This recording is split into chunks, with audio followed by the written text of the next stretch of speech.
Welcome back to Hardball. President Trump today defended those who gathered in Charlottesville to, quote, innocently protest, close quote, the removal of a statue of Confederate General Robert E. Lee. Here he is.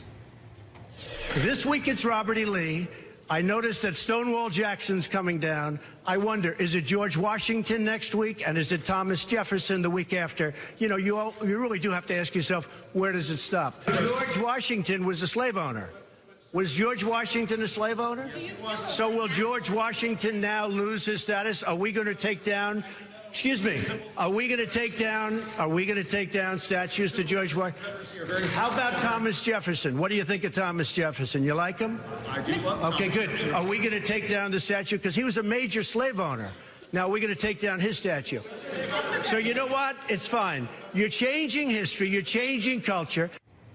Well, Trump also said that the removal of the Lee statue should be a local issue. For more, I'm joined by Steve Benjamin, mayor of Columbia, South Carolina, where the Confederate battle flag was removed from the State House, of course, 2 years ago. And also joining us is Republican strategist John Brabender, who's in Pittsburgh. Mayor, thanks for joining us. What is your reaction to that? Where is the line that you think is appropriate historically to basically removing from public celebration statues of our ancestors? Chris, I have no idea what the president's talking about. I live in the heart of America. Well, you know what he's talking about. He's saying, are we going to get rid of Washington? We're going to take Washington off our dollar bill. We're going to get rid of Jefferson off our other $2 bill. Are we going to go all the way with this thing? Well, Chris, our first 6 presidents had slaves. Chris, I live in the heart of the American South, the first state to secede from the Union. As far as I can remember, it was February 1865 when General Sherman burned Columbia to the ground. None of the men that the president's talking about, these Confederate statues, were ever leaders of the United States of America. The CSA, the Confederate States of America, ended in 1865. So I'm not sure what the president's talking about. I will say this. We know the history of this great country in which we live. We know it is an imperfect union, that it was birthed with the original sin of not just slavery, but also disenfranchisement of women as well. We have evolved over the better part of over 2 centuries to become what I believe to be the greatest democratic nation in the history of the world.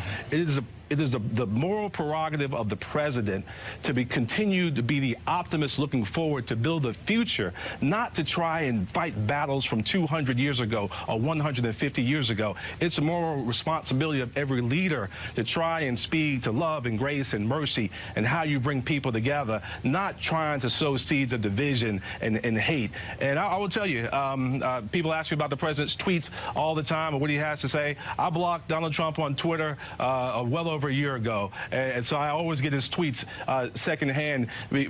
People saw exactly the direction this president was going in well over a year ago. Many condoned it, many chose other reasons to vote for him, but it's crystal clear now that he has no desire to bring the people of America together. And I reach out to all of my fellow Americans. What do you make of his argument to push him to do better? What do you make of his argument that there are good people that want to see those statues remain? Well, I'm in the American South. I'm in a red, deep red state. Sometimes we might be called a blue island in a red state. But I will tell you, our people here have a diversity of opinion as to what to do with these monuments and statues. I believe that there's some statues in our state capitol I find wholly offensive.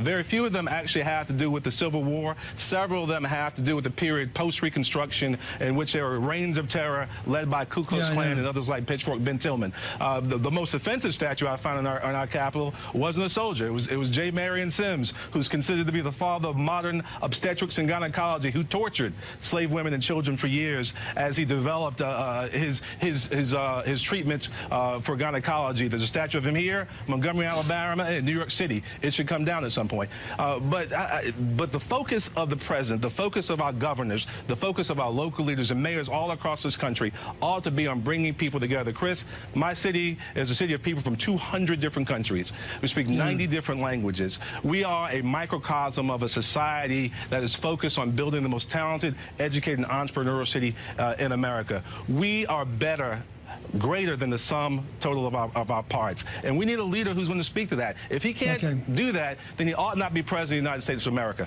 Well, I'm a big fan of Columbia, South Carolina. My wife, Kathleen, and I both have honorary degrees from your great institutions down there. Thank you so much, Mayor. And I think you made the case better than anybody could have done. I think you're a peace guy, too. Let me go to John Braben. And this is a problem for the Republican Party, isn't it?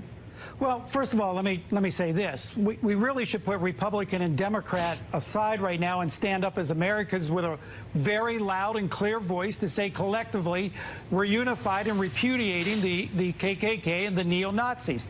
That needs to be said. Why didn't we need do to be that on united Saturday? to do that.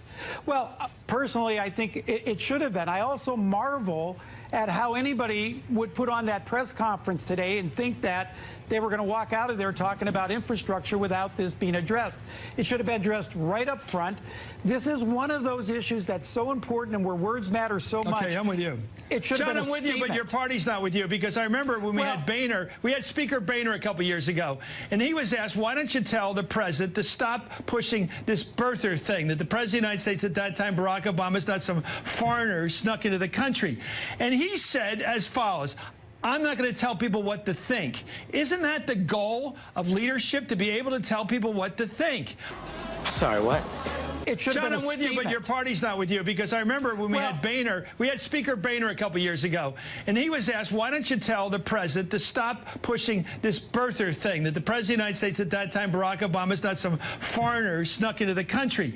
And he said as follows: I'm not going to tell people what to think. Isn't that the goal of leadership, to be able to tell people what to think? Excuse me?